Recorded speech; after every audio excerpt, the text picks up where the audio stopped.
What an amazing time to be an older person. We are living longer and are more active and engaged in work and play way longer than before. I'm starting a business at 75. Was a snowboarder last winter, still playing tennis daily, thanks to Big Pharma for that. But guess what's waiting for me, and probably us? The problem simply of aging. Age-related mild memory loss. It's considered normal.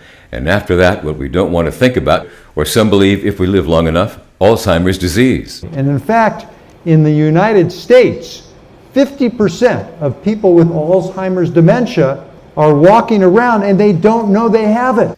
Hi, my name is Richard Gebhardt. I've lived with Alzheimer's in my life twice. My grandmother and aunt both had it. And I'm around that age now and was frankly worried about where are the keys, where's the car, and who stole my truck in the parking lot.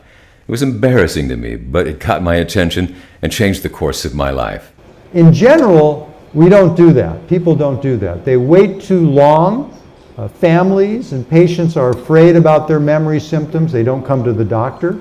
Many health systems are not set up to deal with dementia, and so we don't treat people properly. And Big Pharma, who helped me reach my age now, hasn't helped. 400 of their drugs for dementia have failed, and some of the bigger companies have bailed, deciding it was too difficult and expensive to try and find a cure. And I don't know about you, but I'm enjoying these years of being active and engaged. And I don't want to give it up. I've gotten used to it. It's still fun falling down in the snow and chasing a yellow fuzzy ball around the tennis courts, beating up on people half my age. So, what to do? Now, if we look at memory versus time, everybody tends to get worse. And what our goal in our studies is to try to identify problems early and protect a healthy brain rather than try to repair damage once it gets extensive. What does that mean? More crossword puzzles, learn a new language, brain teasers. No thanks. I'm an ex-reporter, so I jumped on the story notion. I asked myself, what about the other usual suspects? Eat right, sleep, and exercise.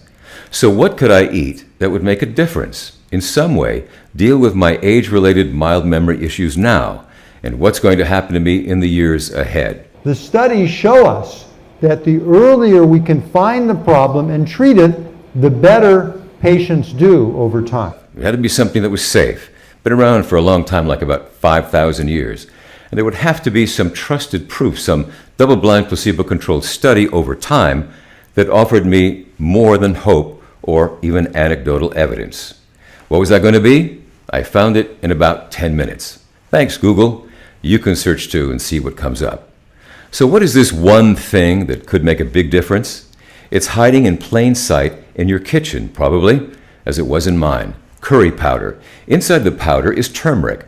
Amazing history. Look it up in the National Institute of Health. Over 15,000 references. It's supposed to cure just about everything. And historically in India, the old folks over there have less dementia or Alzheimer's. People who consume curry more often perform better on memory tests. And even more compelling, in the laboratory, curcumin has this anti-inflammatory effect I've been talking about.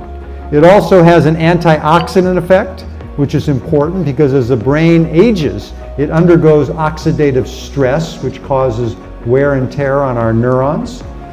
And it has an anti-amyloid and possibly an anti-tau effect.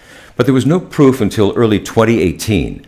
A UCLA study, double-blind, placebo-controlled over 18 months, the first long-term study. The results? The 40 folks who stuck with it for the full term of the study had 28% better memory and also demonstrated improved attention and even were in a better mood. With one of the verbal memory tests, the Buschke selective reminding test, you can see that here is the theracurmin group versus the placebo group. And after 6 months, the groups separate, continue to separate, and that continues to improve over the 18-month period. Okay, then, I had found the one thing, turmeric, and it passed the tests. History and science were there.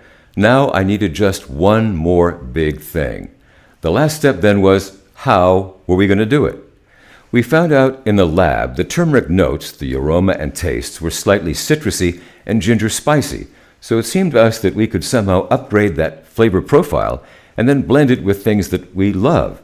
And all these choices allow you to mix and match your turmeric with a time of day or lifestyle, like Fit Brain Fizz for breakfast, and maybe your second turmeric time at dinner on a salad, or even a nightcap with Turchai. We offer seasonal variations as well, Turpumpkin for the fall and the Citrus Blend Green Tea Turmeric Lemonade for summer, as a convenient, easy, and tasty way to get your turmeric twice a day, every day, for better memory, mood, and focus.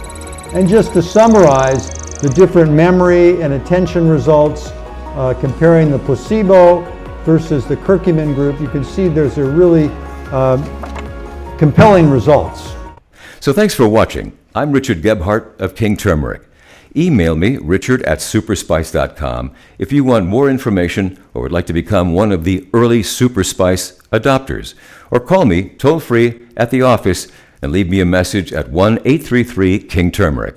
And I'll get back to you because I really want to know what you're thinking. Thanks for watching.